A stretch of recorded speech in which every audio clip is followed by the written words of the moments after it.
Ya, Shalom sahabat yang terkasih, Shalom Pastor Suryani. Ya, Shalom. Ya.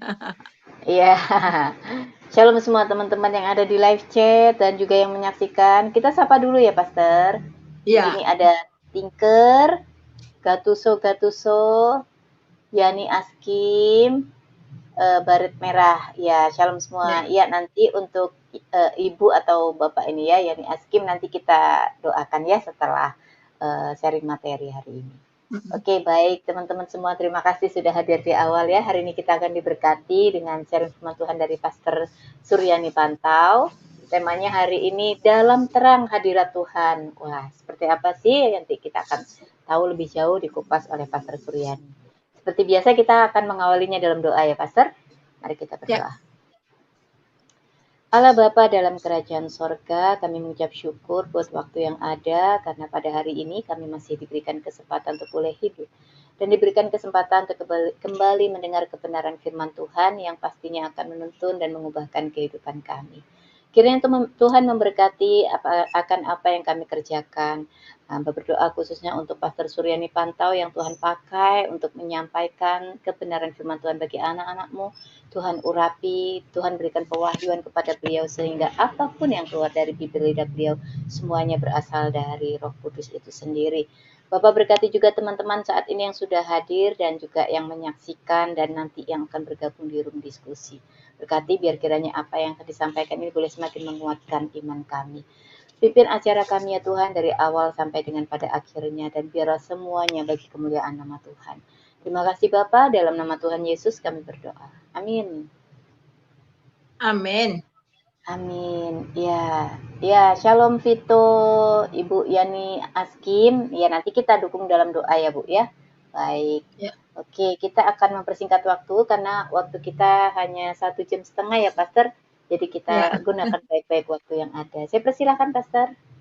Ya, halo, Shalom, selamat sore teman-teman di mana saja Anda berada, baik yang di dalam dan di luar negeri ya. Puji nama Tuhan.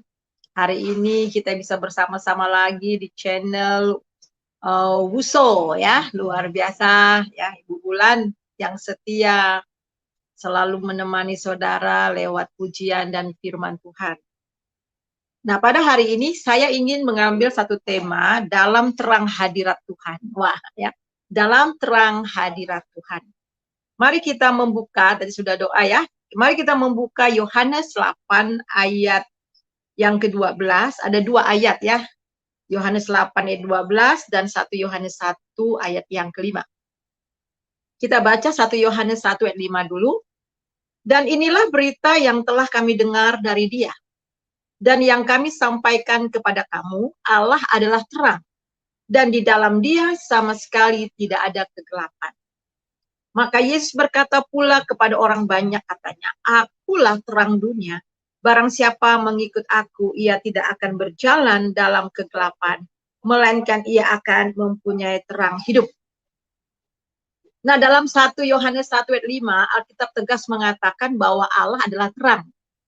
Dan di dalam Allah, di dalam Tuhan, sama sekali tidak ada kegelapan. Sama sekali berarti benar-benar nggak ada sama sekali kegelapan di dalam Tuhan. Ya, karena Dia itu adalah terang. Nah, di dalam Yohanes 8:12, Tuhan Yesus sendiri menegaskan bahwa Dia itulah terang dunia yang sesungguhnya. Jadi dengan kata lain bahwa Dialah Allah, Dialah Tuhan. Ya jelas ya. Karena Allah itu adalah terang dan di dalam Dia tidak ada kegelapan dan Tuhan Yesus langsung mengatakan, Akulah terang dunia. Dan di sini dikatakan barang siapa mengikut aku tidak akan berjalan dalam kegelapan, melainkan akan mempunyai terang hidup. Jadi ketika kita percaya sama Tuhan Yesus, ketika kita dilahirkan kembali, kita tidak lagi berjalan di dalam kegelapan, tetapi kita telah memiliki terang hidup. Dan di dalam Yohanes 1 ayat 4 dan 5 juga mengatakan bahwa di dalam Dia ada hidup, dan hidup itu adalah terang manusia. Terang itu bercahaya dalam kegelapan, dan kegelapan tidak menguasainya. Dan Tuhan Yesus bukan hanya terang, tetapi juga dikatakan dia itu adalah terang hidup manusia. Jadi siapakah terang hidup kita itu? Yesus itu sendiri. Wah, dahsyat. Ya, dan kemudian dari ayat-ayat ini jelas mengatakan bahwa Yesus adalah Tuhan dan dialah terang itu. Saat dia hadir, kegelapan tidak dapat menguasai terang itu.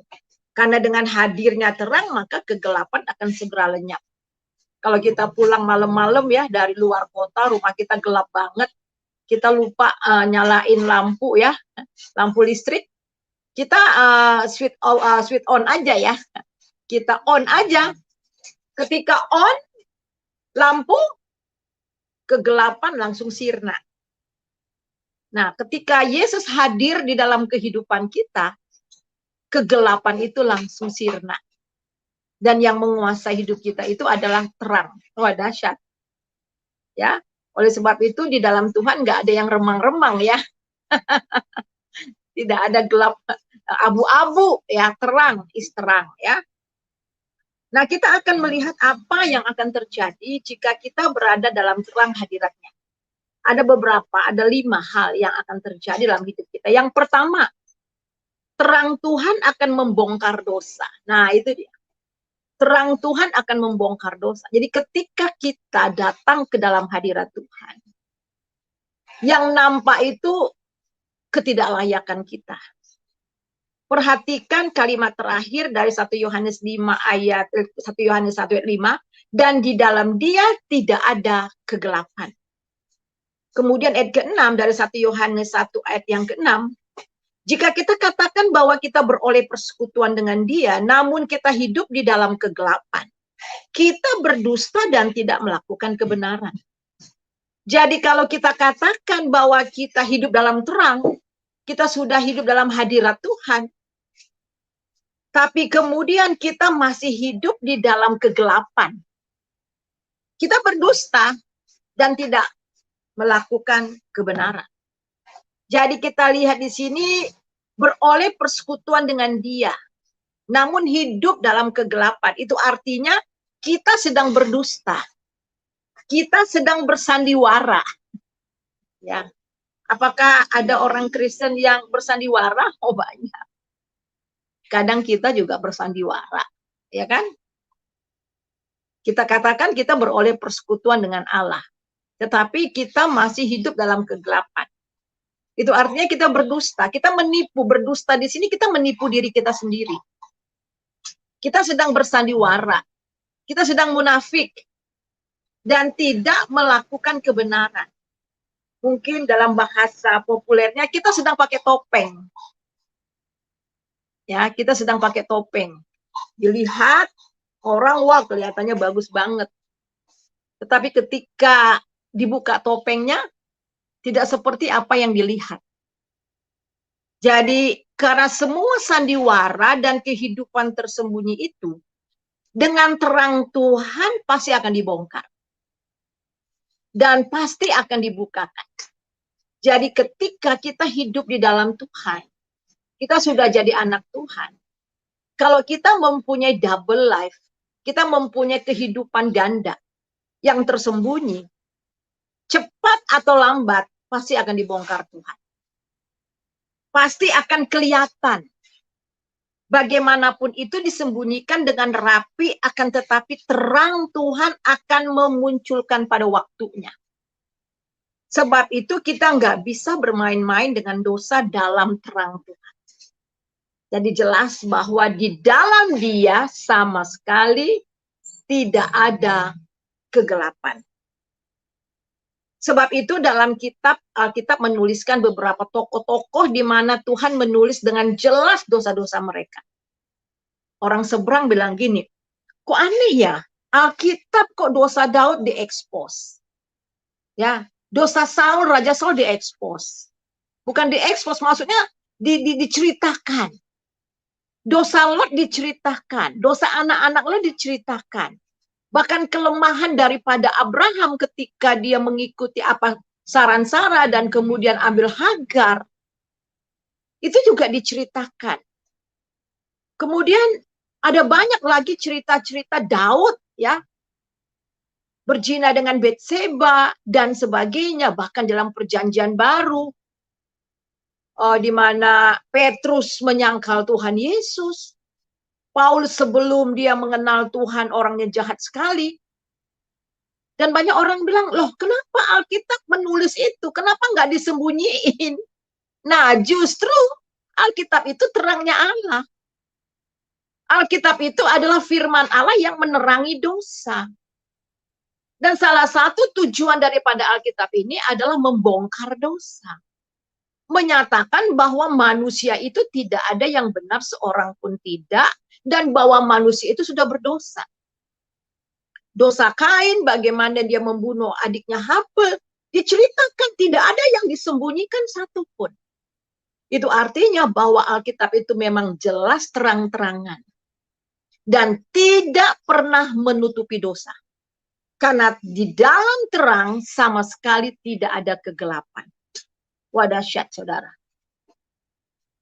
Jadi kita lihat di sini, mengapa? Sekali lagi, karena Alkitab adalah terang firman Tuhan. Alkitab adalah terang dan tugasnya untuk menyatakan dosa.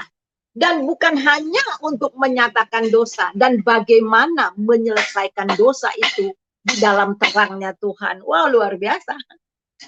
Dosa disingkapkan dalam terang Tuhan dan juga bagaimana dosa itu diselesaikan di dalam terangnya Tuhan. Nah, kita melihat di dalam Matius 10 ayat 26. Jadi janganlah kamu takut terhadap mereka, karena tidak ada sesuatu pun yang tertutup, yang tidak akan dibuka, dan tidak ada sesuatu pun yang tersembunyi, yang tidak akan diketahui.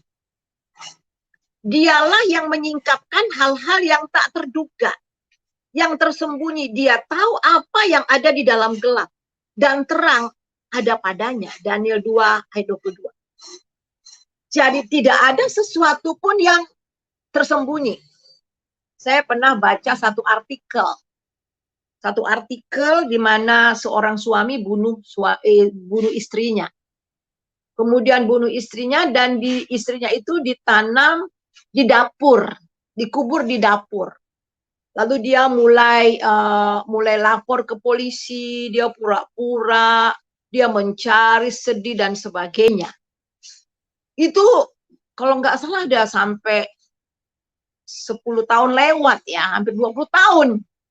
Akhirnya terbongkar. Digali, ditemukan, dan akhirnya ditemukan bahwa istrinya itu dibunuh oleh dia sendiri dan dikuburkan di dapurnya, di bawah dapurnya sendiri. Jadi saudara, sekali lagi, semua disingkapkan. Oke, kalau orang pergi ke pengadilan, dia tidak bersalah tapi dituduh bersalah. Waktu juga yang akan menentukan kebenarannya. Jadi saudara, yang namanya di dunia ini, kita harus tahu ada terang Tuhan. Tidak ada satupun dosa, tidak ada satupun ketidakadilan, ketidakbenaran yang tidak disingkapkan oleh Tuhan. Ada waktunya. Ketika Tuhan menyingkapkan itu, ketika Tuhan menyatakan itu, tidak ada seorang pun yang dapat menguasainya. Sebab itu firman Tuhan katakan, terang itu bercahaya dalam kegelapan, dan kegelapan tidak dapat menguasainya. Ketika terang itu benar-benar menderang, ketika segala sesuatu diterangkan dengan terang Allah, tidak ada satu kuasa pun yang dapat menguasainya. Ini dahsyat saudara. Nggak main-main dengan terang Tuhan. Nggak main-main dengan kebenaran Tuhan. Nah, dalam terang hadirat Tuhan adalah kesadaran dalam diri kita bahwa di dalam hadiratnya kita telanjang di hadapannya. We are naked before Him. Benar-benar telanjang, tidak ada sesuatu pun yang dapat kita sembunyikan. Dosa tersembunyi kita, keinginan-keinginan hati kita yang kotor, motivasi-motivasi kita yang tersembunyi, yang tidak jujur, ataupun impian-impian yang tidak benar, Di dalam terang Tuhan, semua akan diekspos. Dan akan dibongkar oleh Tuhan. Sebab itu, kadang-kadang ada orang menjelek-jelekkan kita, gitu kan. Nama kita sudah jelek banget. Dan kita berusaha untuk memperbaikinya. Nggak perlu. Karena kebenarannya akan diterbitkan pada waktu. Jadi, nggak perlu bela diri. Kalau saya, pengalaman-pengalaman saya begitu. Bahkan telinga saya sendiri mendengar orang menjelek-jelekkan saya. Parah banget, parah banget. Tapi nggak perlu bela. Karena kebenaran itu akan terbit pada waktu. Nah, saudara, kita melihat di sini. Kita bertanggung jawab akan apa yang kita lakukan. Semua sandiwara, kepura-puraan kita, topeng-topeng kita akan dimunculkan saat terang Allah menyinarinya. Hadirat Allah mengalir dan menerangi seperti lampu sorot yang sedang menerangi kegelapan. Sorot, ingat kalau ada sandiwara di panggung ya, orang main drama di panggung ada lampu sorot kan? Wah, ikutin itu ya, Pastor ya? Hah? Atau kayak mercusuar itu? Ya, wah, disorot gitu. Semua mata akan tertuju ke situ, bukan? Betul, betul, iya. Semua orang yang di bawah panggung itu akan melihat sorot, ya. Jadi saudara, hadirat Tuhan akan mengalir, menerangi seperti lampu sorot yang sedang menerangi kegelapan, sehingga membongkar semua sandiwara, kepura-puraan, topeng kemunafikan, ketidakbenaran nyata. Sebab itulah orang yang hidup di dalam hadirat Tuhan sensitif sekali dengan dosa. Peka banget dengan suara Tuhan. Ketika dia masuk ke dalam hadirat Tuhan, ketika dia hidup dalam hadirat Tuhan, dia ngomong sesuatu yang dibesar-besarkan, itu udah nggak enak loh di hatinya. Ya. Udah nggak sejahtera.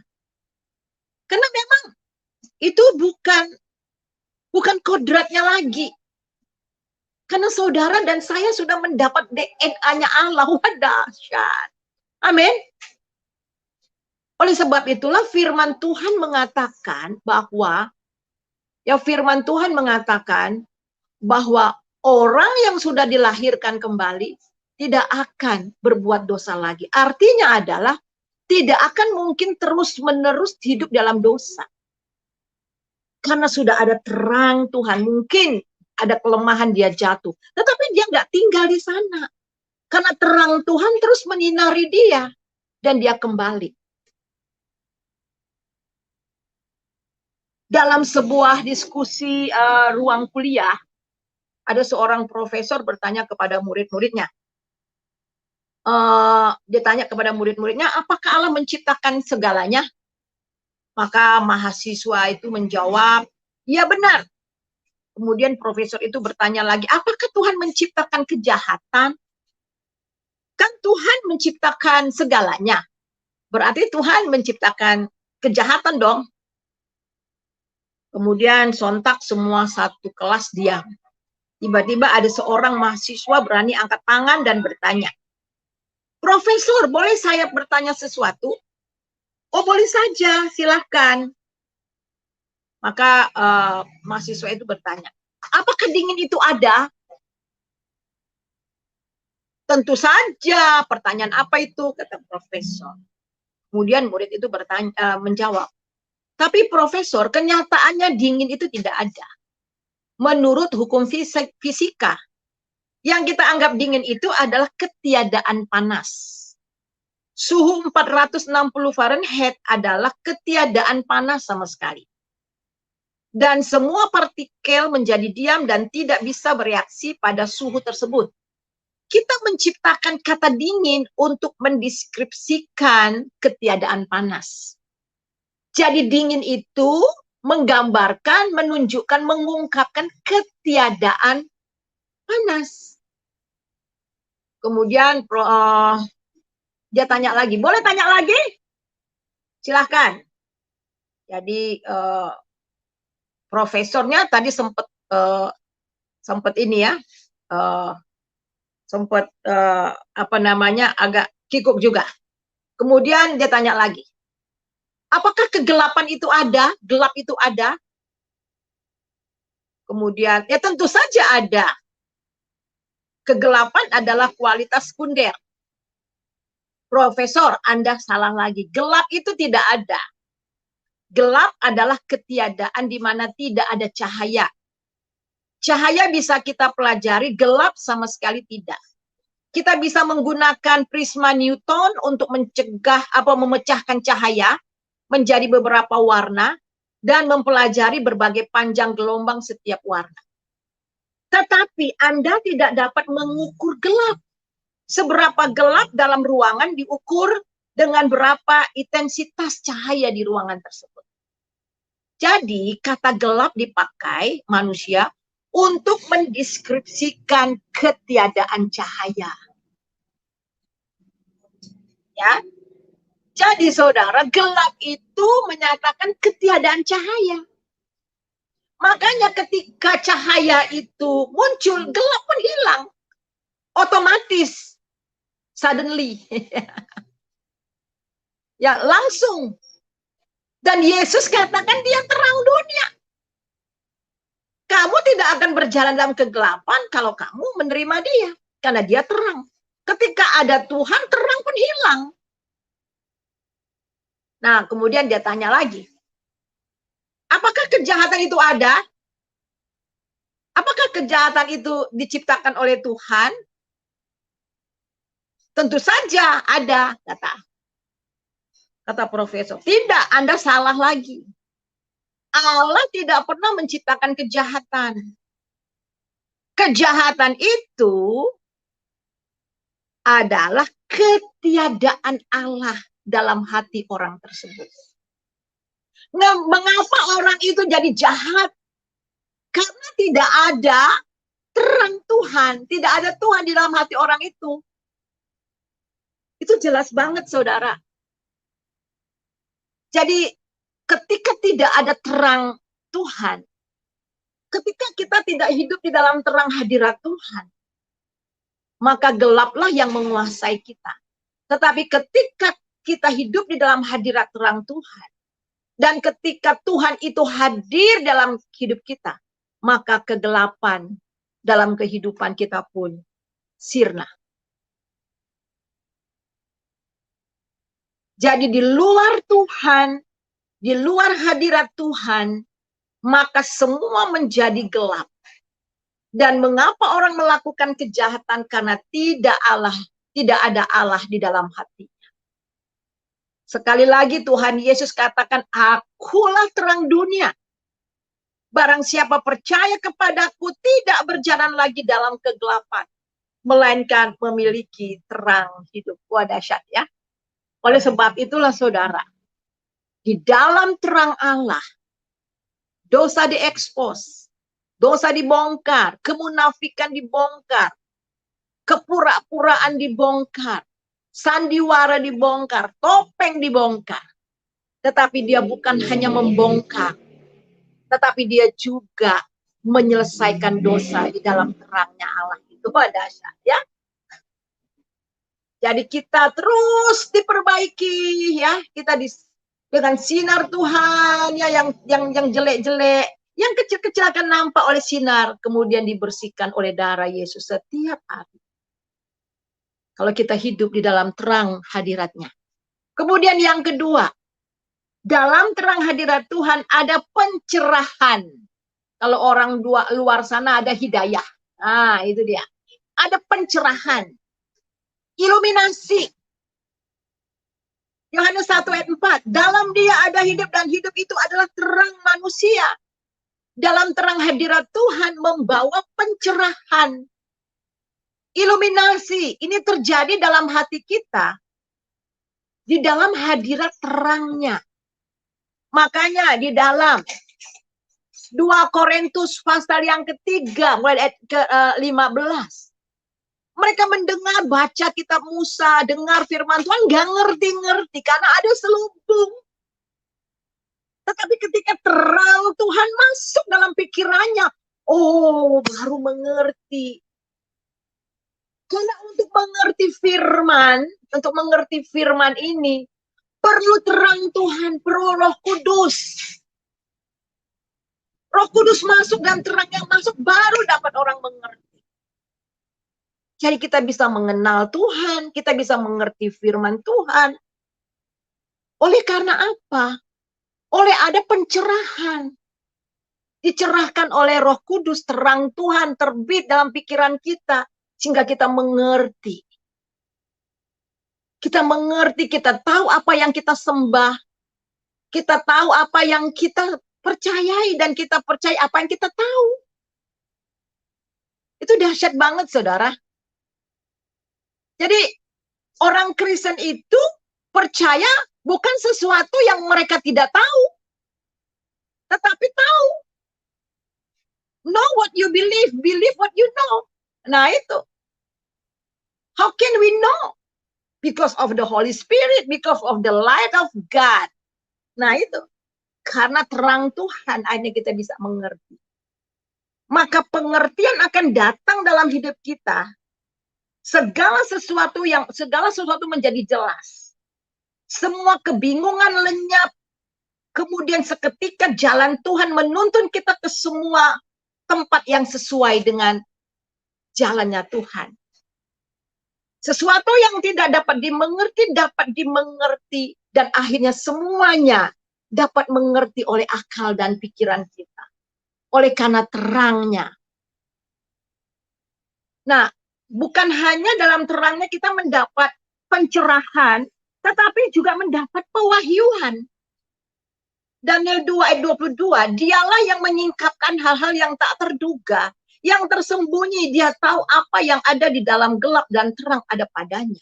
Bagaimana Daniel diberi hikmat oleh Tuhan untuk mengerti apa mimpi daripada raja. Yusuf juga diberi pengertian. Diterangi pikirannya sehingga mengerti, dapat menerjemahkan, dapat mengartikan mimpi. Coba satu kali Ibu Wulan bilang gini, Bu, Ibu Suryani, Pastor Suryani, saya mimpi loh. Tapi saya lupa mimpi saya. Kira-kira Ibu tahu nggak mimpi saya apa? Saudara, ini yang terjadi ya. Daniel dapat mengartikan mimpi, Yusuf dapat mengartikan, bahkan tahu persis apa yang diimpikan. Nah, kalau bukan Tuhan, nggak mungkin dipanggil dukun-dukun yang lain nggak dapat mengerti dan mereka dibunuh semua oleh raja. Jadi saudara, ketika terang Tuhan datang, kita diberi pencerahan, mengerti hal-hal yang tersembunyi, dan juga hal-hal yang benar-benar secret itu akan disingkapkan. Dan dengan inilah Tuhan memperkenalkan dirinya kepada kita karena terang itu.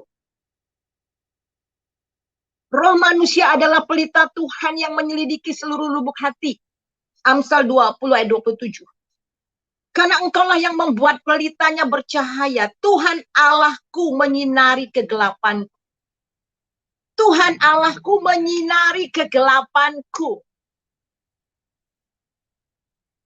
Kadang kita mengalami satu persoalan yang sangat rumit sekali. Kita nggak ngerti. Sering saya bilang gini, Tuhan, aku belum lihat. Aku belum lihat apa maksud Tuhan dari ini. Gelap banget. Aku belum lihat. Berikan aku mata untuk dapat melihat. Dan Tuhan berikan itu. Tuhan memberikan pengertian itu. Dan Tuhan juga meneguhkan. Jadi dalam terang hadirat Tuhan, ada pencerahan segala yang tersembunyi. Segala yang rahasia rencana Allah. Dan pekerjaan Allah yang dilakukan di dunia yang tidak kelihatan, kemudian menjadi kelihatan bagi kita. Yang menjadi nampak bagi kita. pencerahan karena ketika kita beriman, kita hidup dalam terang Tuhan. Oleh sebab itu di dalam Ibrani pasal 11 ayat 3, karena iman kita mengerti bahwa alam semesta ini dijadikan dari yang tidak kita lihat. Kita nggak lihat pada waktu Tuhan menjadikan alam semesta, tapi kita mengerti. Wah, luar biasa dahsyat. Bahkan kita bisa menerangkannya. Dari mana kita bisa tahu? Itu pencerahan dari Tuhan. Iluminasi daripada Tuhan.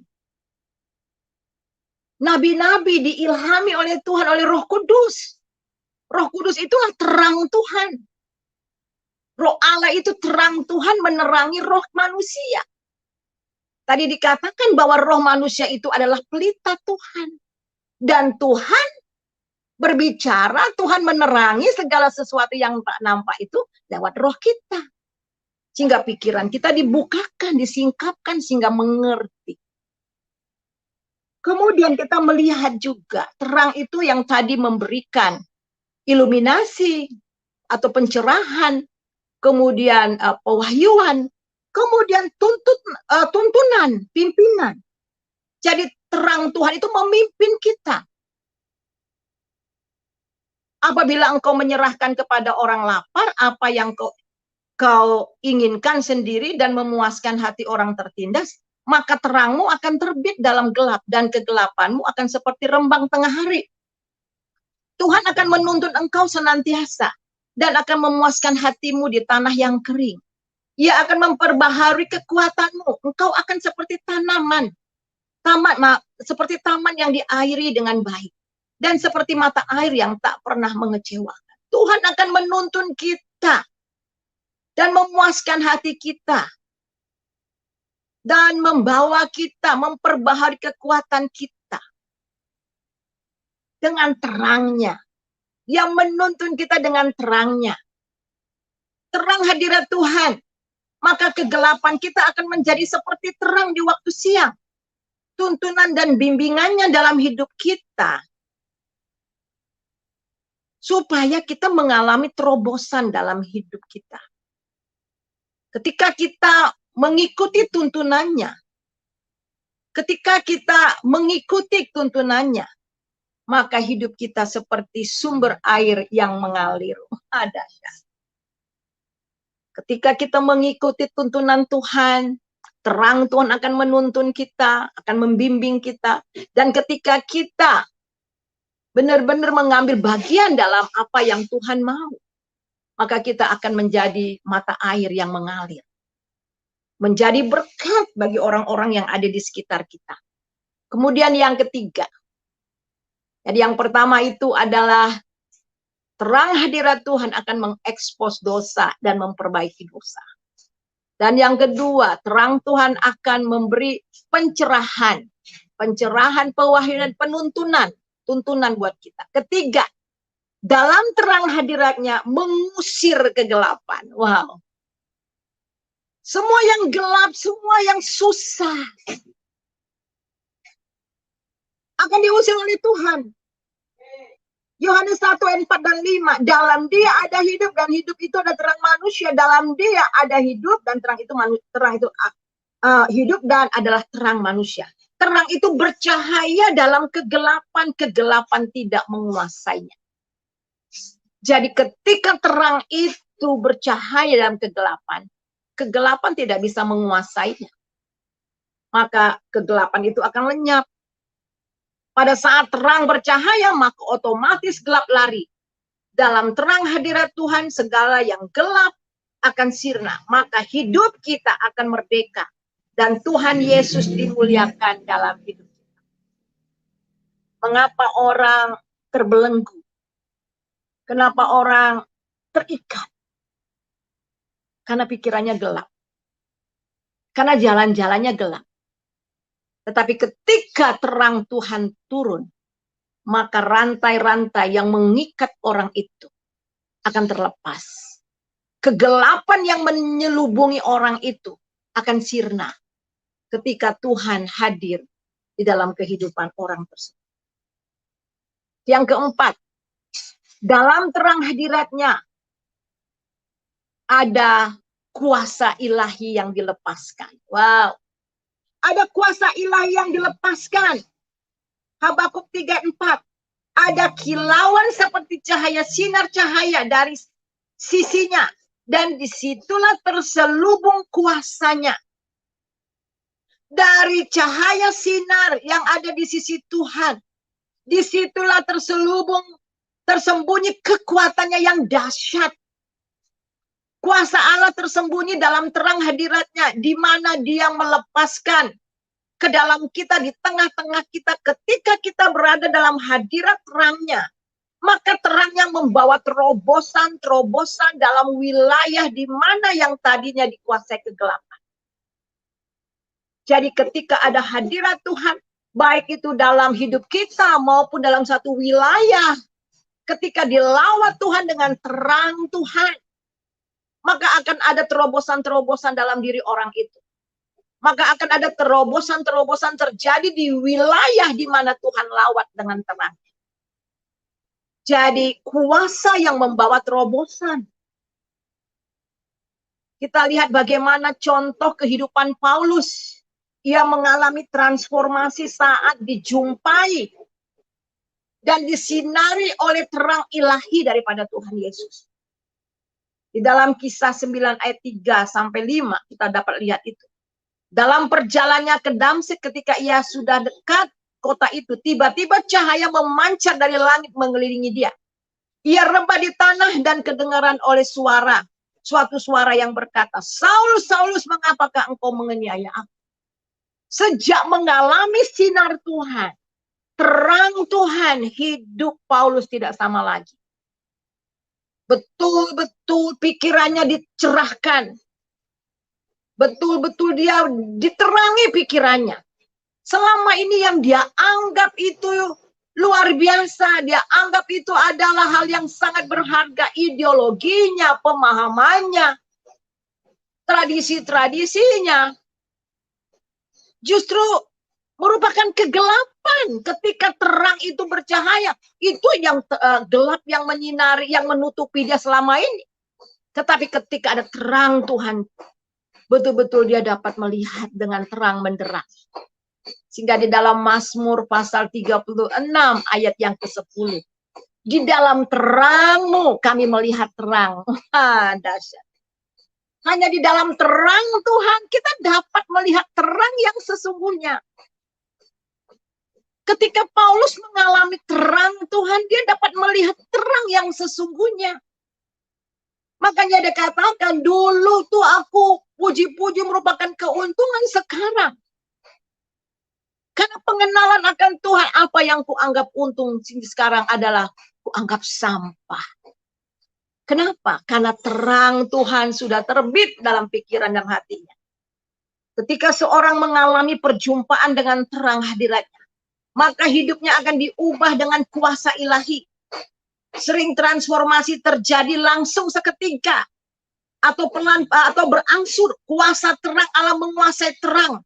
Dalam hadiratnya secara total akan mengubah hidup seseorang. Seketika itu. Dan kemudian terus menerus disucikan, dibersihkan di dalam terang Tuhan. Kemudian dia bukan hanya memberi kuasa transformasi mengubah kehidupan seseorang, tetapi kuasa ilahi itu juga membawa kesembuhan dan kemenangan. Di dalam terang Tuhan ada kesembuhan, ada kemenangan. Terang kebenaran Allah bersinar akan membawa kesembuhan dalam hidup kita. Kesembuhan akan dinyatakan pada kita. Dan akan membawa kita juga kepada kemenangan demi kemenangan. Jadi di dalam terang hadirat Tuhan, ada kuasa ilahi dilepaskan. Sehingga terjadi transformasi. Baik secara pribadi maupun secara kelompok maupun secara wilayah, teritorial. Ketika terang Allah turun atasnya. Ketika terang Allah turun atasnya juga akan membawa kesembuhan dan kemenangan. Maliaki 4 ayat 2 dan 3. Tetapi kamu yang takut akan nama, bagimu akan terbit surya kebenaran. Dengan kesembuhan pada sayapnya. Kamu akan keluar dan bercingkrak-cingkrak seperti anak lembu lepas kandang. Kamu akan menginjak-injak orang-orang fasik sebab mereka akan menjadi abu di bawah telapak kakimu. Pada hari yang kusiapkan itu, firman Tuhan semesta alam. Ada kemenangan di dalam terangnya Tuhan. Karena ada kuasa ilahi. Dan yang terakhir, yang kelima. Dalam terang hadirat Tuhan akan dilepaskan kemuliaannya. Saat kita hidup dalam terang hadiratnya, kita akan membawa kemuliaannya. Kemanapun kita pergi, kita akan membawa kemuliaannya. Terang kemuliaannya akan memancarkan kemuliaannya. Dan firman Tuhan katakan bahwa terang Tuhan, kemuliaan Tuhan sudah terbit atasmu. Jadi orang-orang yang hidup dalam terang Tuhan, dia akan membawa terang Tuhan. Dia akan membawa kemuliaan Tuhan kemanapun dia pergi. Dia akan selalu membawa terang Tuhan. Orang lain dapat melihat terang Tuhan hidup dalam hidupnya. Orang lain akan melihat kuasa Tuhan yang bekerja dalam hidupnya. Mereka melihat Tuhan, mereka melihat kemuliaan Tuhan. Kemana-mana orang itu pergi, dia akan membawa terang Tuhan. Dan kita melihat Keluaran 34 ayat 28 dan 30. Dan Musa ada di sana bersama-sama dengan Tuhan. 40 hari 40 malam lamanya. Tidak makan roti dan tidak minum air. Ia menuliskan pada loh itu segala perkataan perjanjian, yaitu ke-10 firman. Ketika Musa turun dari gunung Sinai, kedua loh hukum Allah ada di tangan Musa. Ketika ia turun dari gunung itu, tidaklah ia tahu bahwa kulit mukanya bercahaya. Oleh karena ia telah berbicara kepada Tuhan. Ketika Harun dan segala orang Israel melihat Musa, tampak kulit mukanya bercahaya, maka takutlah mereka mendekati. Ketika Musa spend time bersama-sama 40 hari, 40 malam bersama-sama dengan Tuhan. Mukanya bercahaya. Ada impartasi kemuliaan Allah. Ada impartasi kasih. Ada impartasi kebenaran. Dan ini memancar keluar, saudara. Oleh sebab itu, ada kesegaran selalu bagi orang yang hidup di dalam terang kemuliaan Allah. Ada lagu kulihat di wajahmu, kemuliaan raja, ya kan? Ada kemuliaan raja. Nah, kesimpulannya, ketika seorang mengalami perjumpaan dengan terang Tuhan dan tinggal dalam terang hadiratnya, maka hidupnya tidak sama lagi. Hidupnya akan dipakai Tuhan dengan luar biasa. Dan setiap hari Tuhan selalu menyatakan dosa. Pencerahan mengusir kegelapan dalam hidup orang itu. Tuhan akan melepaskan kuasanya, kuasa ilahinya terus kepada orang tersebut. Sehingga mengubah dia. Menyembuhkan dia. Dan dia akan mengalami kemenangan demi kemenangan. Sehingga Kristus semakin hari semakin nampak dalam hidupnya. Dan kemuliaan Allah dinyatakan di dalam dan melalui hidupnya. Sebab itu saudara, mari kita katakan, Tuhan, aku ingin hidup di dalam terang hadirat-Mu. Kita berdoa. Terima kasih Tuhan untuk kebenaran firman Tuhan.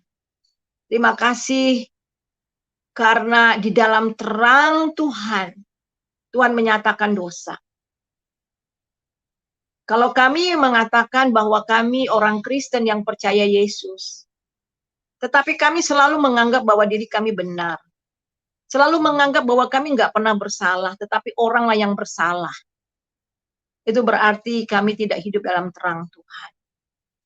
Kami hidup dalam kegelapan sehingga sulit buat kami untuk melihat kelemahan kami, kesalahan kami. Dan kami hanya berfokus kepada kelemahan orang lain. Kalau ada di antara kami seperti ini, ampuni kami. Saat ini kami mau masuk ke dalam terang Tuhan. Hanya di dalam terang Tuhan kami dapat tahu siapa kami yang tidak layak. Sehingga ketika kami menyadarinya, terang Tuhan menyucikan kami. membersihkan kami, sehingga kami diubah dari waktu ke waktu. Terima kasih hanya dalam terang Tuhan kami dapat pencerahan, pewahyuan dan dituntun oleh Tuhan. Hanya di dalam terang Tuhan kami mendapatkan kuasa Tuhan. Sebab itu ya Tuhan, biarlah kuasa-Mu terus bekerja di dalam kehidupan kami. Dan kemuliaan Tuhan terus nampak dalam hidup kami. Terima kasih Bapa. Di dalam nama Yesus kami mau berdoa bagi teman-teman yang sedang mendengar siaran ini. Yang sakit, yang lemah tubuh, mari Tuhan Engkau jamah, Engkau sembuhkan. Sesuai dengan firman-Mu, di dalam hadirat terang Tuhan, di situ ada kesembuhan. Apapun yang menjadi penyakit kami pada saat ini, atau kami sendiri, atau orang lain, atau keluarga kami yang sedang sakit, dalam nama Yesus, terang ilahi-Mu Tuhan yang memberi kesembuhan. Sembuh apapun penyakit mereka. Gelap karena persoalan, karena dibelit hutang, karena apapun, sehingga jalan kami seperti gelap. Kami nggak bisa lihat apa-apa.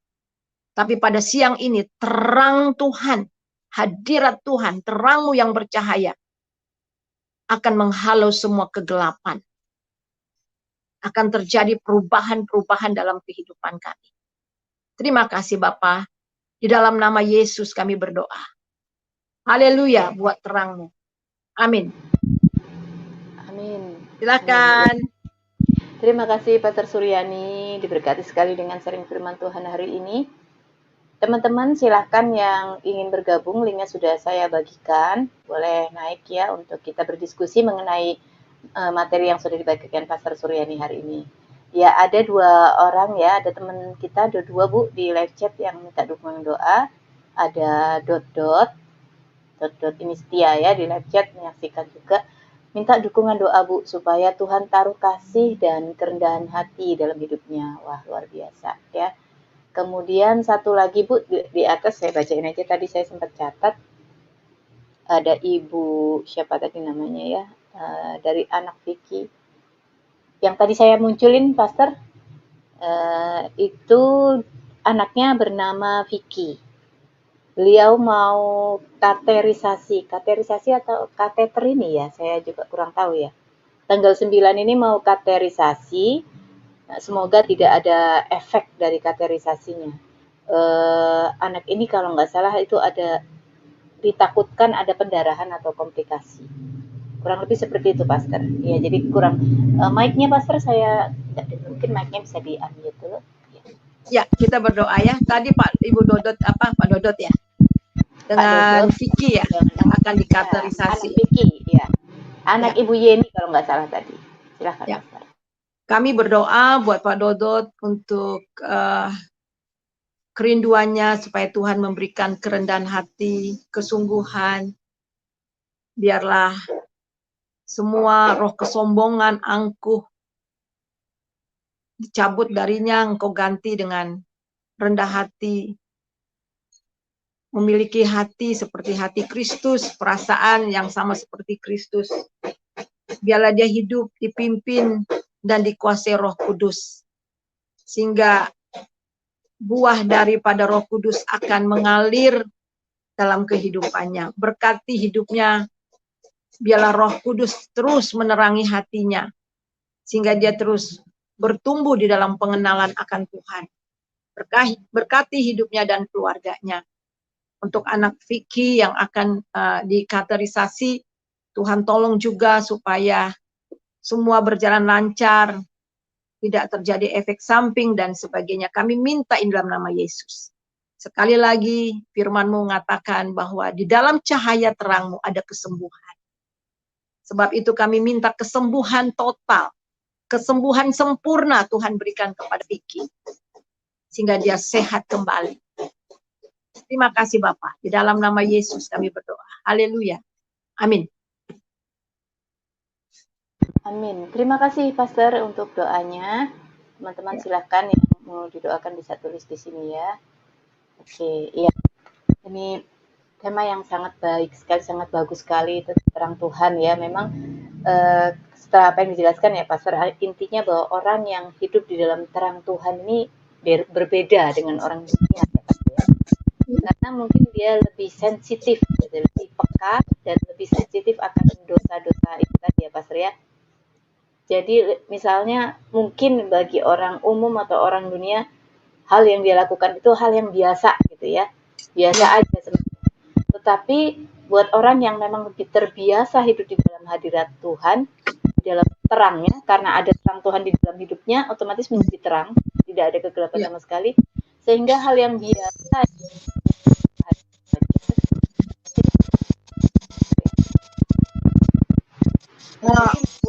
minta maaf nih ada sedikit noise. Ada ribut jadi kurang jelas. Nanti kurang nyaring selesai. Ya. Maksud saya untuk orang yang biasa dalam tunggu berhenti. Ya. Ada? Oke. Ya, saya ulang ya, Pastor ya. Ya, silakan. Oke. Ya, orang yang biasa dalam terang Tuhan, di dalam hadirat Tuhan itu lebih sensitif gitu ya terhadap betul, dosa. betul. Ya, dalam arti kalau orang dunia menganggap apa yang dikerjakan itu hal yang biasa, tetapi orang yang dalam hadirat Tuhan ngerasa bahwa ini nggak biasa gitu ya. Nggak Mungkin biasa, orang betul. Nggak apa-apa, wajar itu gitu, hal yang wajar. Tetapi orang yang dalam terang tuh menganggap bahwa ini nggak benar. Iya, betul. Ya, nah, itu ada kaitannya dengan ayat yang nih, Pastor. Saya lupa bunyi ayatnya, pokoknya intinya gini. Kita menjadi tahu apa yang Tuhan kehendaki, yang sempurna dan berkenan. Gimana ya bunyinya? Kurang lebih kayak gitu, Pastor. Itu di dalam Roma 12 ayat 2. Iya, ya ada bunyinya kurang lebih kayak gitu lah. Mengalami perubahan budi supaya kita dapat mengerti apa kehendak Allah, apa yang berkenan kepada Allah, yang sempurna dan yang berkenan kepada Allah. Ya, maksud saya itu ya, Pastor ya. Ya. Ya, luar biasa sekali ya. Memang tidak mudah ya untuk kita bisa benar-benar menjadi orang yang menjadi terang. Kan Tuhan katakan kamu adalah terang dunia. Bukan dikatakan lagi kamu akan menjadi terang dunia, tetapi dikatakan kita adalah terang dunia. Tapi kadang-kala sebagai orang Kristen yang kita mengaku Kristen, belum tentu kadang-kadang hidup kita nih jadi terang, Pastor. Nah, artinya kadang-kadang kita merasa terintimidasi dengan diri kita sendiri, dengan dosa kita. Aku belum jadi terang. Nah, bagaimana Pastor supaya kita bisa benar-benar menjadi terang? Sekalipun Tuhan katakan kita adalah terang, tapi jujur secara pribadi kita merasa bahwa aku sepenuhnya belum menjadi terang. Iya. Ya, ini juga ada para Jakafri. Silakan, Pastor. Kita kalau mau jadi terang, kita hidup dalam terang. Nggak mungkin kita di luar terang akan bisa menjadi terang. Tadi kan udah jelas ya. Hanya di dalam terang Tuhan kita bisa menyinarkan terang. Nah, seringkali kita berusaha dengan kekuatan kita, dengan daging kita. Kita mau kelihatan bijaksana, kita mau kelihatannya baik, tapi dengan kekuatan kita sendiri, dengan hikmat kita sendiri, akhirnya orang malah bosen gitu, kok suka nasihatin orang. Ya, nasihatin bukan berarti salah, tapi kadang-kadang akhirnya jatuh kepada suka ngeritik orang gitu. Pencitraan saya juga ada sih beberapa ketemu ya. Selalu lihat orang itu dari sisinya jelek gitu loh. Dan dia self righteousness gitu ya. Bukan seperti itu ya, bukan seperti itu. Hidup ini ya wajar aja, nature aja, ya nature, bukan sesuatu yang apa ya, seperti orang Farisi gitu ya, bukan ya. Ketika kita hidup dalam hadirat Tuhan, ketika kita hidup dalam terang hadirat Tuhan, ya kita di dalam terang itu, ya itu transparan. Transparan, orang lain kalau kita lemah ya orang, bukan berarti kalau salah kita nggak boleh marah. Ya kita nature aja, tetapi orang melihat sesuatu beda dalam hidup kita. Terang Tuhan.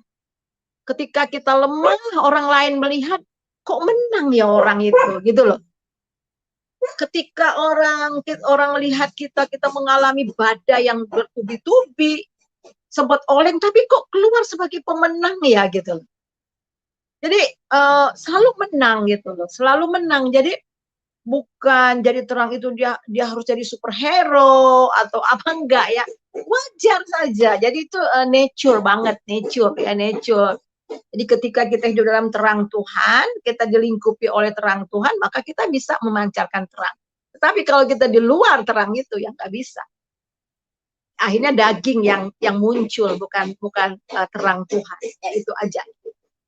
Iya, artinya kalau kita dalam terang, kita jadi memancarkan terang. Seperti itu ya, Iya, Pastor. Dan tidak bisa dibuat-buat ya, Pastor. betul, nggak bisa. Akan alami, natural. Kan Seperti tadi kan dikatakan semua yang munafik, kepura-puraan, topeng, semua akan nampak akhirnya kan. Di dalam terang Tuhan semua nggak ada yang bisa ditutupi. Iya. ya. Kadang-kadang mungkin kan ada orang berpikir kalau rohani artinya udah semuanya, wah dikit-dikit shalom, dikit-dikit ini seolah-olah kita kayak terpisah dari dunia. Jadi nggak boleh nyanyi yang dunia. Terus jadi kesannya kita benar-benar Jadi sepertinya tinggal di kayangan. Iya. Iya. Nature aja, nature ya, Nature. nature. Iya, baik. Terima kasih Pastor. Kita ada tamu nih Pak Rajak. Shalom Pak.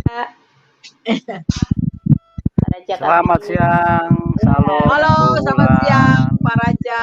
Salam Pastor Suryani. Selamat siang, luar biasa. Iya, jadi temanya ini ya. Tapi suara grup, oh ya sudah ya.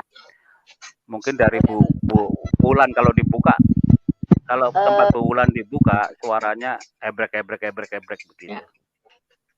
Gitu ya. Oh, coba saya nggak usah pakai headset sebentar ya. Ya kalau di mute, bagus. Bukan tempat pastor yang tempat Bu Wulan ini. Kalau sekarang gimana Pak? Sekarang? Udah bagus. Berarti headsetnya yang masalah itu. Iya. Iya, headset itu memang ini ya. Apa kecenderungan itu cepat sekali ya rusak. Saya tuh ganti headset itu mungkin sudah ada 20 kali loh saya. Iya, ini saya juga baru beli juga. Iya, karena kadang lupa untuk ketiduran gitu loh, kita kadang dengar ini ketiduran ketarik-tarik. Iya, luar biasa ini Pastor ya. Dalam terang hadirat Tuhan ya judulnya ya. Ya memang di Alkitab memang kita sudah pengenalan akan Tuhan ya. Bahwa Allah kita adalah Allah yang terang ya. Ya banyak sekali ayatnya ya Pastor ya. Allah kita adalah terang ya, 1 Yohanes 1 ayat 5, Filipi 2 ayat 15, Matius 5 ayat 16, Yohanes 8 ayat 12, Yohanes 3 ayat 20, 1 Tesalonika 5 ayat 5, Kisah 26 ayat 18, dan banyak sekali ya. Di Yesaya juga banyak, di Mazmur banyak, di Mika juga ada. Nah, jadi karena Allah kita adalah terang, kita juga menjadi anak terang, kan begitu? Begitu ya Pastor ya? Iya, jadi memang memaknai sebagai anak terang ini bagaimana ya? Memang ya kita bertekun ini Pastor, selalu belajar terus. Karena ada makna terang ini kalau masih bertumbuh di dalam iman mungkin terangnya masih redup kan begitu. Belum sampai rimbang sampai tengah klimak malam kan gitu, siang hari terik kan begitu ya. Nah, itulah ya. Jadi memang tetapi pertama memang coba Bu Wulan bisa dibacakan di Efesus 5 ayat 8, Bu. Efesus 5:8. Ayat 8 ya, Pak ya. 8. Suara saya kedengeran? Iya, bagus suaranya. Ya. Memang dahulu kamu adalah kegelapan, tetapi sekarang kamu adalah terang di dalam Tuhan. Sebab itu, hiduplah sebagai anak-anak terang. Amin. Haleluya. Amin. Ya. Ya, itulah yang telah Tuhan ini ya, nasihatkan, didikan Tuhan ya. Jadi memang kita dahulu adalah kegelapan. Nah, kegelapan ini maknanya juga bukan dalam hal yang sering kita maknai kan orang kalau bertobat itu dari ajaran lain masuk ke Kristen, menjadi anak terang kan begitu, gelap. Padahal banyak orang Kristen yang masih gelap itu banyak. Kan begitu ya, karena masih melakukan kedagingan dosa itu. Nah, itu dikatakan kegelapan ini tidak berlaku dari luar, tapi di dalam juga demikian. Begitu juga dengan banyak sekali saudara-saudara kita yang masuk di dalam ajaran-ajaran yang menyimpang, itu pun di dalam kegelapan. Ya, sekarang sudah menjadi anak-anak terang ya, hiduplah menjadi anak-anak terang. Nah, terang itu dari mana? Coba satu lagi Bu Wulan di Mazmur 119 ayat 105 ya. Mazmur 119 ayat 105. 105. Firman-Mu itu pelita bagi kakiku dan terang bagi jalanku. Amin. Amin. Jadi itulah firman-Mu adalah pelita. Nah, pelita inilah sumber terang. Jadi kita tahu, nah firman inilah Kristus sendiri ya. Jadi kalau kita mau menjadi anak-anak semakin terang, ya kita bertekun di dalam firman Tuhan. Iya, betul. Dan menjadi pelaku firman Tuhan sesuai dengan Yakobus 1 ayat 22 kan. Jadilah pelaku firman Tuhan, bukan hanya menjadi pendengar saja, supaya jika demikian engkau tidak menipu dirimu sendiri kan demikian. Nah, jadi memang inilah makna terang ini juga masih di dalam pergumulan kita memaknainya ya, karena banyak sekali pemahamannya yang berbeda-beda. Kalau sudah menjadi Kristen, otomatis sudah terang kan begitu. Gitu ya Bu. Tapi itu sebetulnya kan masih harus didalami kan begitu. Apakah kita ini sebagai Kristen sudah benar-benar menjadi anak terang kan, dari perbuatan kita, perilaku kita, bagaimana kan kita harus mengerti itu. Tetapi yang menjadi sukacita kita apabila kita sudah memulai untuk diproses ya, dibentuk walaupun sedikit demi sedikit. Nah, kita sudah memulai untuk menjadi anak terang itu, atau katakanlah telah lahir baru. Nah, itu maknanya juga ini ya, Bu Pester. Masalah lahir baru ini pun juga maknanya luar biasa. Jadi bukan setelah menjadi Kristen itu, tetapi fundamentalnya memang kalau sesuai Roma 10 ayat 9 sampai 11, apabila kita memiliki iman kepada Yesus, itu sudah maknanya hidup baru. Kan begitu, maknanya sudah hidup baru, tetapi hidup baru yang sejati itu bagaimana ya, kita diproses terus. Nah, semakin menjadi terang yang semakin sangat terang sekali ya, sangat klimak terangnya itu. Nah, itulah. Kemudian saya sebetulnya tadi melihat di live chat, tadi Ibu Pastor Suryani mendoakan dot itu ya. Ini tadi saya teringat, dulu waktu tahun 2009-2010, saya kan dulu berapologet Bu di Facebook. Nah, ini nama dot ini dulu ini pernah saya berdiskusi sama orang ini, apa benar orang itu ya? Karena orang itu tadinya di RT 6 itu.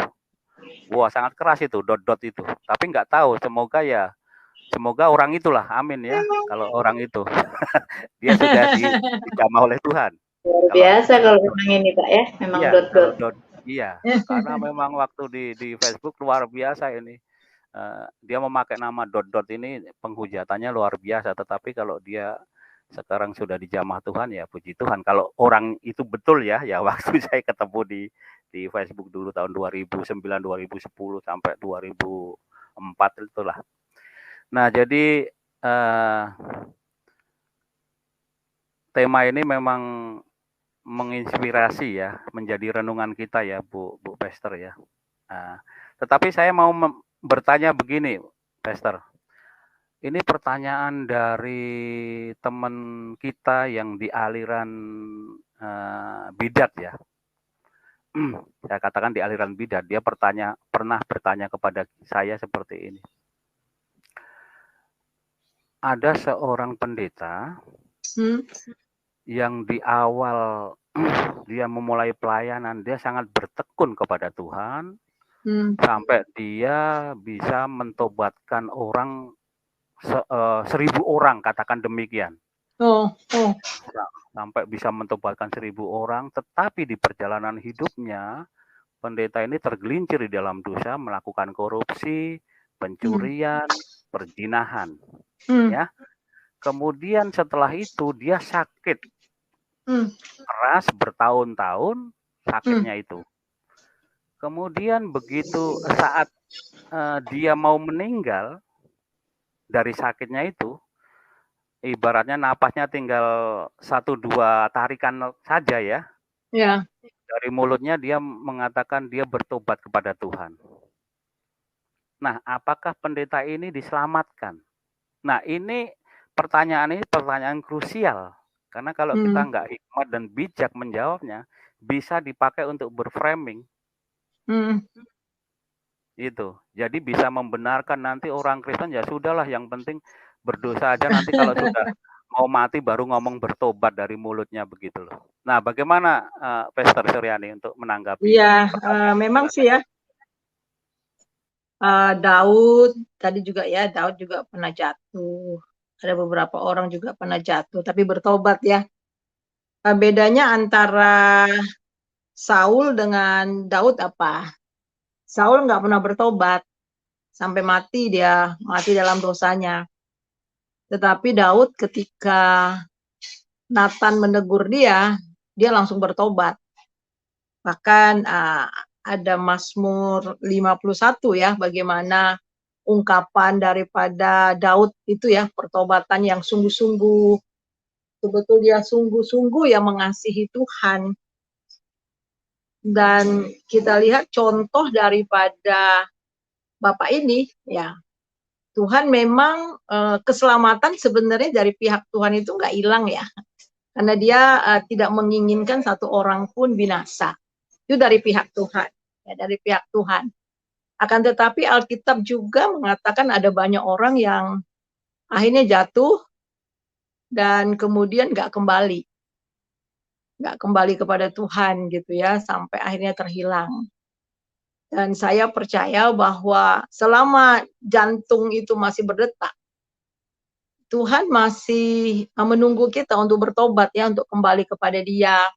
Sama seperti anak yang terhilang itu, ya Tuhan selalu membuka tangannya untuk supaya anak yang terhilang itu kembali. Dan kalau ada orang mengatakan nanti tunggu mati aja, ya kalau sempet, kalau langsung ketabrak langsung mati. Masalahnya kan nggak tahu kapan matinya ya Bu, ya Pastor ya. Langsung bang jatuh dari, atau tiba-tiba kenceng bawa mobil, plak, langsung mati. Ya enggak lah, oleh sebab itulah firman Tuhan katakan kita harus mengerjakan keselamatan kita dengan takut dan gentar ya. Dilihat atau tidak dilihat orang, tetap mengerjakan keselamatan dengan sungguh-sungguh. Itu jawaban saya, Pak. Iya. Iya. Dan saya melihat bukan satu orang, 2 orang. Ini maaf, saya mau tambah. Ini waktu saya masih di daerah kan, masih di daerah. Saya di Kalimantan itu 12 tahun pelayanan di sana. Jadi waktu saya di sana itu kan melayani, kemudian self supporting. Jadi saya sempat jualan rempeyek nih. Rempeyek saya taruh di toko-toko sampai 40 toko saya taruh.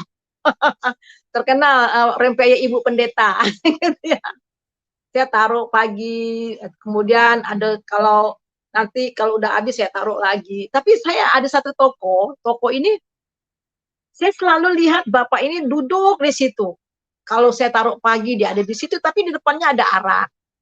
Ntar sore juga ada di situ. Ngerokok, badannya tinggi besar, ngerokok, mukanya apa ya, nggak ada apa ya, matanya pun kelihatannya nggak ada harapan gitu ya. Kosong gitu. Terbesit sih dalam hati saya, ini orang kasihan amat sih, pagi-pagi udah ada arak di depan gitu. Akhirnya yang punya toko, Ibu Pendeta, sini kan. Kenapa? Itu Bapak Pendeta tahu katanya. Hah? Bapak Pendeta? Iya. Di tahun 90-an, waduh, dia bikin KKR, dia masuk desa ke desa, ya, dia doakan orang sembuh, banyak orang bertobat, dukun-dukun bertobat. Tahun 90-an loh, Bu Pendeta. Oh iya? Kok jadi begitu? Terus orang ini, kata-kata orang ini tuh terus, aduh, itu kasihan amat Bapak itu kok bisa seperti itu ya. Akhirnya saya ambil kesempatan untuk ngomong. Ketemu lagi, saya kasih, halo Pak, gitu. Lama-lama komunikasi saya ngomong. Maaf ya Pak, saya dengar Bapak pendeta ya dulu ya. Iya katanya. Agak malu lah, agak apa. Akhirnya saya masuk, kenapa kok jadi seperti ini? Apa dia bilang? Ya Bu, kegetiran hidup. Kegetiran hidup yang nggak tahu lah masalah apa yang dia alami ya. Ya semoga sih Bapak ini satu ketika dia kembali ke Tuhan ya. Tapi kalau dia keraskan terus hatinya bisa keras banget gitu. Itu dia yang kita mengerikan ya. Kalau hari ini kamu mendengarkan suaraku, jangan keraskan hati. Itu juga ya. Jadi ada yang saya berharap satu ketika dia akan kembali ke Tuhan. Bertobat. Amin. Ya. Amin. Ya itu saja Pak. Ya, ini beda terima kasih, Pastor ya. Ini saya jawab dulu ini yang di live chat ini Dodot. Ya, silakan para Jakafir. Ya, silakan. Aduh, ya. Maaf sekali ini ini ya, di rumah saya ini lagi ada bangun-bangun, jadi ada suara apa tuh namanya itu? Okay. Oh iya, suara bangun, nggak apa-apa Bu. Nah, ya. Jadi saya nggak dengar.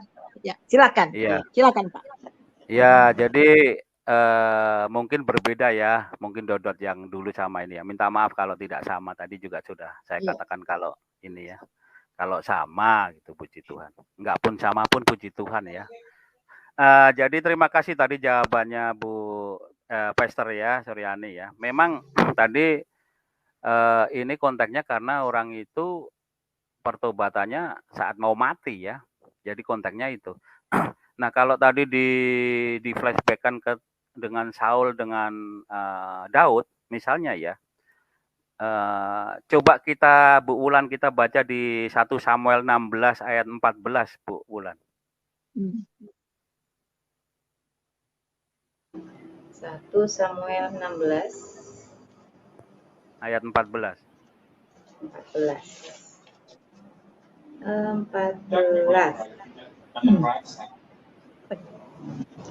Tetapi roh Tuhan telah mundur daripada Saul, dan sekarang ia diganggu oleh roh jahat yang daripada Tuhan. Silahkan Pak Alexander. Iya, jadi memang konteksnya ke Saul ini memang benar kalau Saul tidak ada pertobatan dan roh Allah, roh kudus sendiri meninggalkan Saul. Ya. Nah, sedangkan Daud dia meminta roh Tuhan tidak meninggalkan dia ya. Wah, itu sudah bukti Daud di dalam pertobatannya walaupun dia juga tergelincir di dalam dosa. Mungkin kita baca di Mazmur 51 ayat 13 coba Bu Ulan.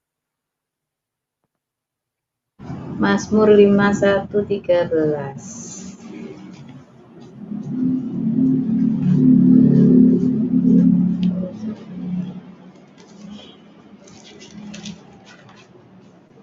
Ya. Janganlah membuang aku dari hadapanmu, dan janganlah mengambil rohmu yang kudus daripadaku. Amin. Ya, jadi itu ya, Daud itu meminta roh Tuhan jangan meninggalkan dirinya, ya. Sedangkan Saul, roh Tuhan, roh kudus itu meninggalkan Saul karena Saul ini tergelincir di dalam dosa dan tidak mau bertobat. Jadi roh kudus itu kalau dikontak di perjanjian lama, roh kudus bisa meninggalkan orang yang berbalik dalam ketaatan kepada Tuhan ya. Nah itu perbedaannya dengan perjanjian baru. Kalau perjanjian baru itu roh kudus akan tetap bersama-sama kita selama-lamanya ya, merubah hidup kita untuk menjadi benar. Nah itu. Nah ini tadi kalau konteksnya tadi bahwa orang itu bertobat, tapi hanya Pak Raja Kafir. Ya. Maaf saya potong Pak Raja Kafir. Ini sepertinya di live chat ada yang salah paham. Kita bahas Saul, dianya pikir Saul ini Paulus, ini perjanjian lama Saul di zamannya Raja Daud, Oh bukan iya. Paulus Nah, perjanjian baru. Iya.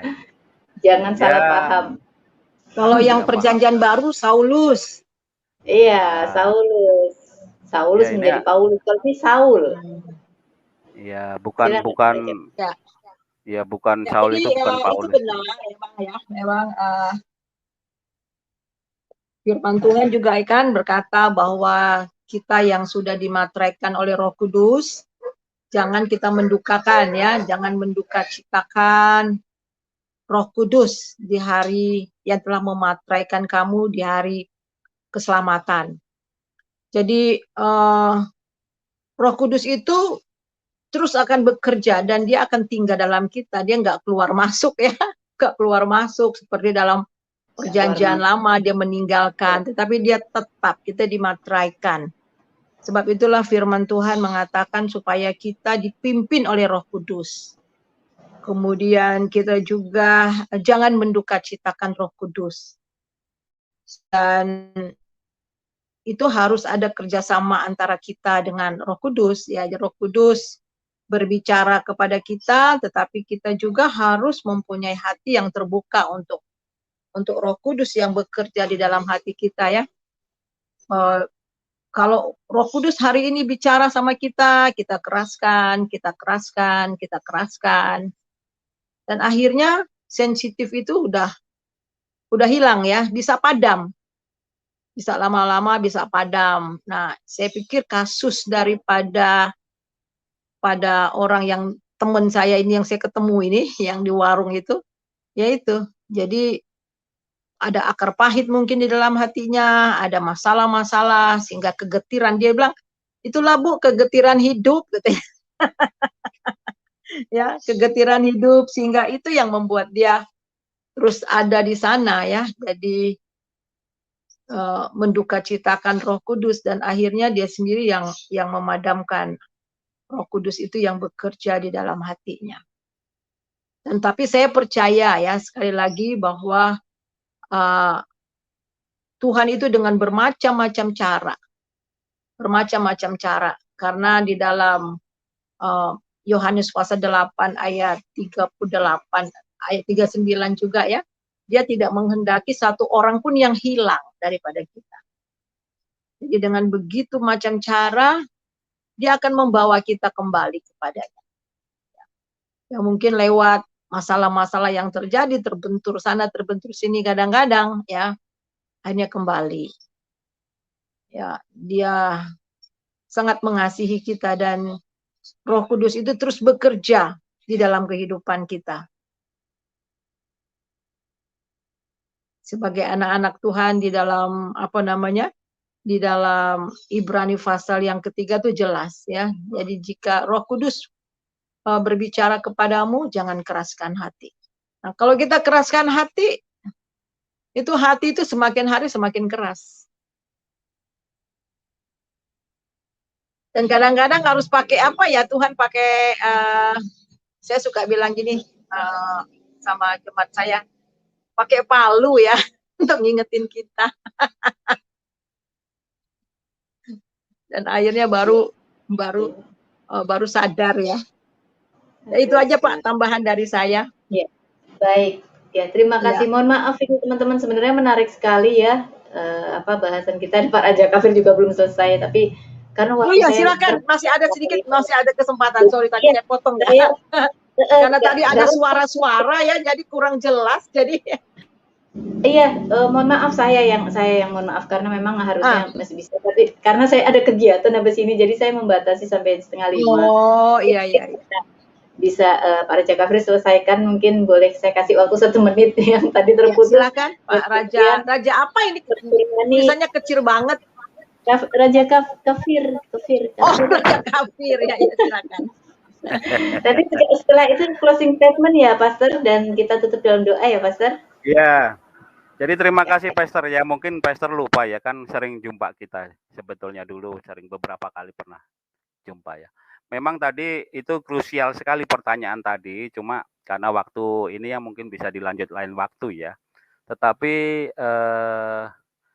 tentang Roh Kudus ini memang bagaimana kita menyikapi ya. Karena kalau pemahaman yang mudah itu, kalau didiami oleh Roh Kudus, pasti hasilnya terang. Kalau didiami oleh roh gelap, hasilnya akan gelap. Nah, bagaimana sikap kita kepada Roh Kudus? Tadi benar dikatakan ini ya, Pastor Suryani, jangan kita mendukakan Roh Kudus ya. Efesus 4 ayat 30, jangan memadamkan Roh Kudus. 1 Tesalonika 5 ayat 19, dan apalagi sampai menghujat Roh Kudus. Matius 12 ayat 31 ya, akan fatal sekali. Untuk itu bagaimana kita harus bersikap ya, kita harus hidup oleh roh. Galatia 5 ayat 17, hidup dipimpin oleh roh, Galatia 5 ayat 25, hidup dipenuhi roh, Efesus 5 ayat 18, dan penyerahan diri secara penuh kepada Roh Kudus ya, Yohanes 3 ayat 7, 2 Timotius 2 ayat 1, Efesus 5 ayat 18. Terima kasih Pastor, nanti lain waktu karena waktu juga ini kan sudah tidak memungkinkan, nanti pertanyaan itu nanti kalau Pastor ada nanti kita bisa bahas lagi ya, karena pertanyaan krusial ya. Terima kasih Pastor, Tuhan Yesus memberkati. Ya, terima kasih juga Pak Raja buat masukannya luar biasa. Ya, itu bisa kita jadikan satu tema juga ya Pastor ya, nanti satu saat kita atur waktunya Pak Raja Kafir saya undang juga. Oh Pak Raja Kafir mungkin bisa minta nomornya nih Pak. Oke, baik. Karena waktunya terbatas ya, teman-teman ya, juga. Bisa Bu, nanti ya. Mungkin bisa tulis di private chat, di private chatnya Pak, biar bisa saya save di private chat aja, nanti saya catat.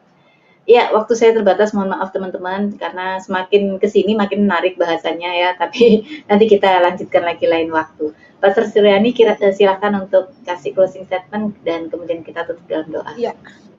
Jadi saudara, siapakah terang itu? Ya Roh Kudus yang terang di dalam hati kita.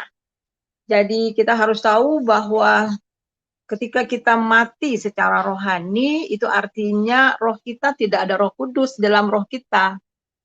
Tetapi ketika kita percaya kepada Tuhan Yesus, ya roh itu yang menghidupkan kita.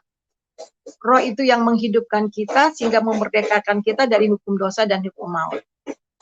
Dan di dalam Roma pasal yang ke-8 ayat yang ke-15, kamu tidak menerima roh perbudakan yang membuat kamu menjadi takut lagi, tapi menerima Roh Kudus, dan oleh roh itu kita berseru ya Aba ya Bapa. Jadi roh kita diterangi oleh roh Tuhan itu sendiri, dan itulah Roh Kudus yang tinggal di dalam hati kita, sehingga itulah kemenangan kita. Jadi dia bukan hanya menerangkan dosa dalam hidup kita, ya. Kita sangat peka sekali orang yang diterangi oleh terangnya Tuhan. Sesuatu yang kecil sekalipun ya, itu Tuhan berbicara. Mungkin buat orang itu biasa-biasa aja gitu lah. Seringkali kadang-kadang satu ketika ya, ini ada pengalaman saya ya. Saya suka belanja, ada satu ibu ini tadinya Katolik, tiba-tiba udah pakai jilbab gitu ya. Waduh, saya sedih juga tuh, saya bilang, aduh Tuhan, selama ini saya nggak bersaksi sama orang ini. Tuhan nemplak saya juga ya. Dan kemudian saya berusaha untuk deket. Satu ketika saya beli kue, sebenarnya nggak mau beli. Karena uang saya udah tinggal 15.000. Berapa nih Bu? Harganya 5.000. Udah ada satu aja deh daripada nggak beli. Saya. Jadi saya kasih uang 5.000. Saya kasih uang 5.000. Kemudian saya kasih uang 20.000. Jadi kembali 15.000. Karena ada 15.000 uang saya. Terus saya sungguh kembaliannya. Kembalinya Bu? Enggak, Ibu belum kasih sama. Loh, saya ingat sekali saya kasih. Uang saya itu tinggal 2 lembar, 20 sampai 15. Berarti saya lihat, enggak Bu, ini uang saya tahu sekali. Terus nih sepupu saya lihat, enggak, dia ngotot, enggak. Aduh, ini orang kok jadi seperti ini dalam hati saya ya. Tapi saya enggak mau ribut, udah saya kasihlah uang saya yang 5.000. Jadi saya pergi, tapi saya kesel banget. Jadi saya berapa kali bolak-balik, tante katanya, sombong amat sih katanya, saya bolak-balik aja. Satu ketika saya punya sepupu beli kelapa parut di depan, pas di depan dia itu, Roh Kudus bilang gini, itu jiwa loh. Kok hati kamu seperti itu? Gitu. Kok hati kamu seperti itu? oh iya ya itu jiwa ya, aduh Tuhan ampuni saya. Akhirnya saya, gimana dong Tuhan, saya mau masuk nih gimana ya. Jadi saya mulai ajak ngobrol, tante nih gini-gini aja, saya cerita Bang, ini harus masuk tentang Yesus. Terus saya bilang gitu, Bu masih ingat Yesus kan? Ya masih lah katanya. Udah saya masuk. Saya bilang Ibu, keselamatan itu hanya di dalam Tuhan. Di luar dia nggak ada lagi. Akhirnya saya injili dia. Ibu harus kembali. Kalau Ibu enggak, Ibu akan kehilangan. Mungkin Ibu belum pernah menerima Yesus sebagai pribadi, tapi hari ini saya mau tantang Ibu. Ibu mau nggak? Karena kan itu kan depan banyak orang di pasar. Ibu bilang aja dalam hati, Tuhan Yesus ampuni saya mau terima Engkau kembali. Mungkin dulu sebelum secara pribadi. Nah itu, jadi hal-hal yang peka-peka seperti itu pekerjaan Roh Kudus, ya. Jadi hal-hal yang kecil, nah itu pekerjaan Roh Kudus. Jadi memang harus banyak waktu ya kita menerangkan ini banyak. Jadi saudara, Roh Kuduslah yang menjadi penerang kita. Dia nyatakan dosa, dia memperbaiki, dia memberikan iluminasi, dia juga yang menuntun kita, ya. Dia juga yang akan membawa kita dari kemuliaan kepada kemuliaan. 2 Korintus pasal yang ketiga ayat 18. Itu saja, Tuhan Yesus memberkati. Ya, baik. Terima kasih Pastor Suryani buat sharing firman Tuhan hari ini. Pak Raja Kafir juga terima kasih. Kita akhiri diskusi kita hari ini ya teman-teman. Mohon kesediaannya Pastor Suryani bisa tutup dalam doa.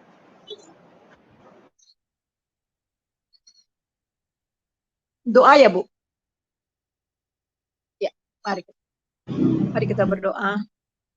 Bapa yang kekasih di dalam Tuhan Yesus, kami sungguh mengucap syukur kepadamu, karena hanya di dalam terang-Mu kami dapat melihat terang yang sesungguhnya.